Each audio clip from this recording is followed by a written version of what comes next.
Bonjour à tous, on se retrouve aujourd'hui dans ce nouveau podcasti en compagnie du BDS 2026, donc ils vont se présenter un par un. Moi c'est Martin.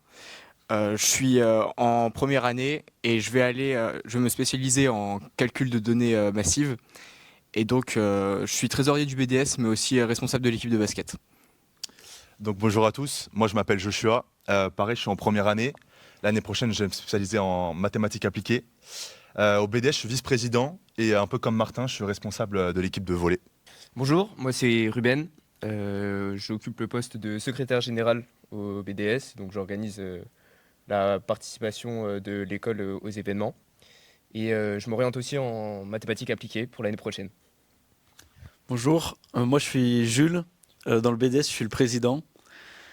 Je suis aussi responsable de la boxe au BDS. Et pour l'année prochaine, je vais aussi m'orienter sur le parcours maths appliqué. Est-ce que vous pouvez nous présenter ce qu'est le BDS et quelle est votre fonction au sein de l'école?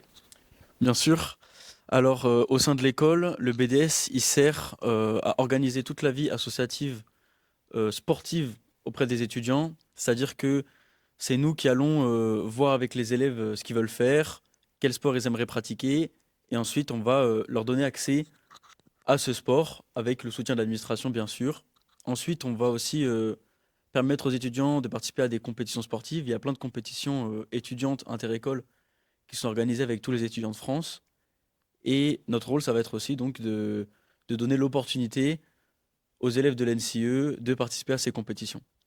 Alors comment vous vous organisez au sein du coup du BDS et comment vous organisez aussi avec les cours? Est-ce que c'est compliqué du coup de faire le lien entre les deux et comment sont planifiés les entraînements au quotidien?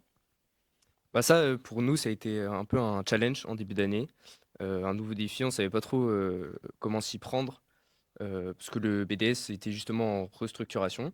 Mais on a mis en place le fait d'avoir une to-do list, donc des choses les plus importantes à faire avec des dates limites où chacun pouvait mettre ce qu'il faisait, sur ce dont il s'occupait, et aussi voilà, ce qu'il avait déjà fait. Et comme ça, on avait une vision globale de la structure, parce qu'il y a plein d'événements en fait qui se passent en même temps, et les préparations, c'est plusieurs mois à l'avance.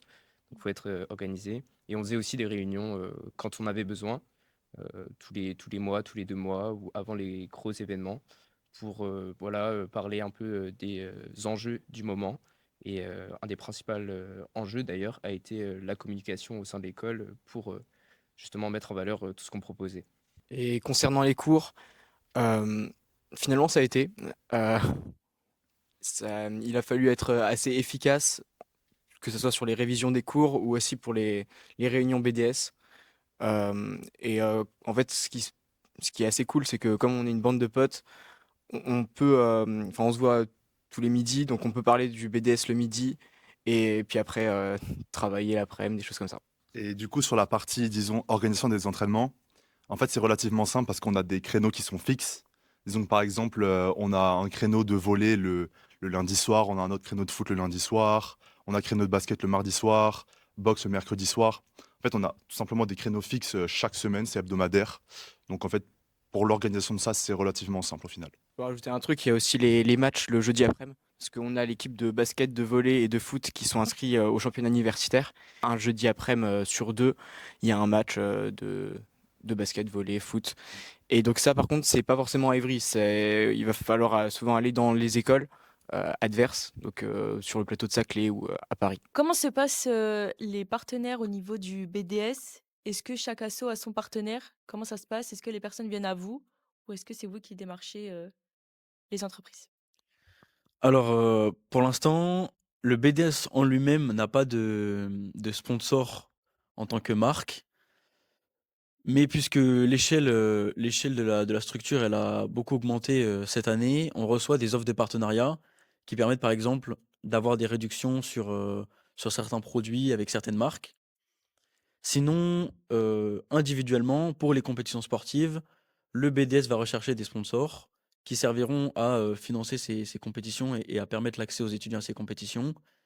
Et dans ce cas-là, oui, on va avoir des sponsors. Sinon, ce sont des partenariats qui sont avec le BDS pour l'instant, même si on peut à l'avenir envisager une plus ample coopération. Très bien. Bah, merci beaucoup à vous. Merci.